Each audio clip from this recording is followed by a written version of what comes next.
வணக்கம். அன்பே மொழி. நாம் ஒவ்வொருவரும் அவரவர் தரப்பு நியாயங்களை முன்வைப்பதில் மிகவும் கவனமாகவும் மும்முரமாகவும் இருக்கின்றோம். யார் முதலில் நியாயத்தை சொல்வது, யார் முதலில் அவரவருடைய பாதிப்பை சொல்வது என்பதில்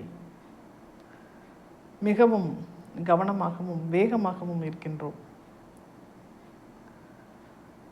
எத்தனை சந்திப்புகள் நிகழ்ந்திருந்தாலும், எத்தனை ஆண்டுகள் கடந்து போனாலும், எத்தனை உறவுகளை தொலைத்த பின்பும் கூட அந்த நியாயங்களை முன்வைப்பதில் உள்ள முனைப்பு சிறிதளவும் குறையாமல் இருக்கின்றது.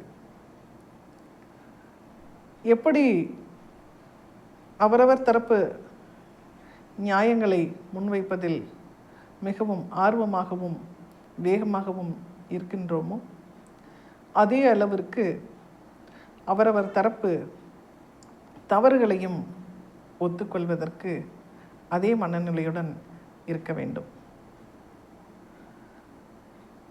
எப்பொழுது தவறுகள் ஒத்துக்கொள்ளப்படுகின்றதோ அப்பொழுது அவ்விடத்தில் தகராறுகள் நின்று விடுகின்றன. அவ்விடத்தில் முரண்பாடுகள் அமைதியாகி விடுகின்றன. அவ்விடத்தில் சண்டைகள் சத்தமின்றி கடந்து விடுகின்றன. அவ்விடத்திலே உறவும் துளிர்க்க ஆரம்பித்து விடுகின்றது. இருவருக்கும் இடையேயான அந்த நட்புறவும் மேலும் அவ்விடத்திலிருந்து அடுத்த கட்டத்திற்கு நகர்கின்றது. ஒரு குடும்பத்தில் ஒருவர் தான் செய்த தவறை ஒப்புக்கொள்கின்ற போது குடும்பம் அமைதியாக இருக்கின்றது. ஒரு பொது சிக்கலில் ஒருவர் செய்த தவறை ஒப்புக்கொள்கின்ற போது அந்த ஊரும் அந்த குழுவும் அமைதியாகின்றது. ஒரு நாட்டினுடைய தலைமை தவறு செய்கின்ற போது அந்த தவறை ஒத்துக்கொள்கின்ற போது அந்த நாடே அமைதியாக ஆகிவிடுகின்றது. இரு நாடுகளுக்கும்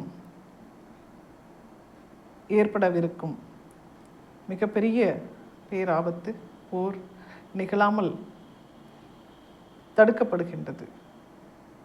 ஒரு மனிதனுக்குள் இருக்கும் மிகப்பெரிய அரிய குணமான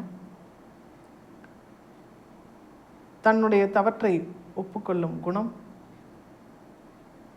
எல்லா காலத்திலும், எல்லா நேரத்திலும், எல்லா தரப்பிலும் முதன்மையான அரிய குணமாக அது பங்கெடுத்து கொள்கின்றது. அந்த அரிய குணத்தை ஒவ்வொருவரும் மனதில் ஏற்றிக்கொள்கின்ற போது அதை ஒப்புக்கொள்கின்ற மனமும் அமைதியடைகின்றது. உயர்ந்த பண்பான தெய்வத்தன்மையும் அந்த ஒப்புக்கொண்டவரிடமே சரணடைகின்றது. ஆகவே எந்த நேரத்தில் என்ன தவறு நேர்ந்திருந்தாலும் அந்த தவறுக்கு தான் காரணம் என்ற பொறுப்பை ஏற்றுக்கொள்வதில் ஒரு கணமும் தயங்காதீர்கள். நன்றி.